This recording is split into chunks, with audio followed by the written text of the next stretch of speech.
যখন ইউরোপ অন্ধকারে হারিয়ে গিয়েছিল, তখন বাগদাদ, কায়রো, কর্ডোভা জ্বলছিল জ্ঞানের আলোয়।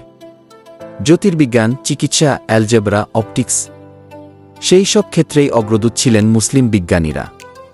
তাদের অবদানই আধুনিক বিজ্ঞানকে এগিয়ে দিয়েছে বহুদূর। তাদের গল্প আজও অনেকের অজানা। চলুন ফিরি সেই গৌরবময় অতীতে, জানব মুসলিম বিজ্ঞানীদের অবদান।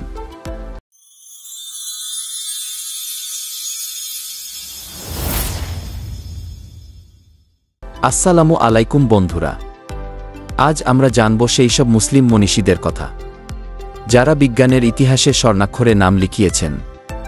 ইসলামী স্বর্ণযুগ, ৮ম থেকে ১৩শ শতাব্দী, এই সময়টা মুসলিম বিশ্বে ছিল জ্ঞানের জোয়ার। বাগদাদে গড়ে ওঠে বাইতুল হিকমা, একটি গবেষণাগার ও গ্রন্থাগার, যেখানে অনুবাদ হতো গ্রিক, পার্সিয়ান, ভারতীয় জ্ঞান।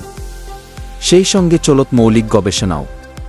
আল খাওয়ারিজমি অ্যালগরিদম ও অ্যালজেব্রার জনক। তার নাম থেকেই এসেছে অলগোরিথম শব্দটি। অলজাবর নামক বইটি থেকেই এসেছে অলজব্রা শব্দ। তার কাজ ছাড়া আধুনিক কম্পিউটার বিজ্ঞান কল্পনাও করা যেত না। ইবনে সিনা মেডিকেলের কিংবদন্তি।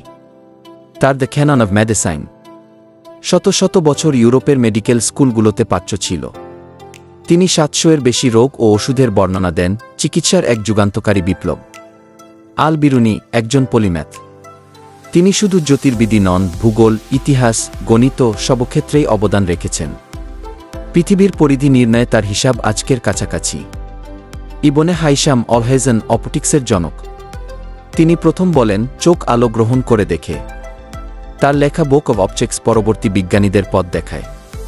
আধুনিক ক্যামেরার ধারণা এখান থেকেই এসেছে। জাবির ইবনে হাইয়ান জেবর রসায়নের জনক। ডিস্টিলেশন, ক্রিস্টালাইজেশন, ফিল্টারেশন, আজকের ল্যাবরেটরির অনেক প্রযুক্তিই তিনি উদ্ভাবন করেন।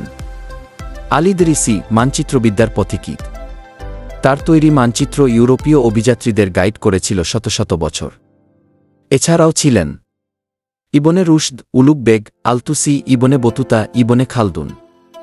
তারা শুধু ইতিহাসের অংশ নন, মানব সভ্যতার অগ্রগতির রূপকার।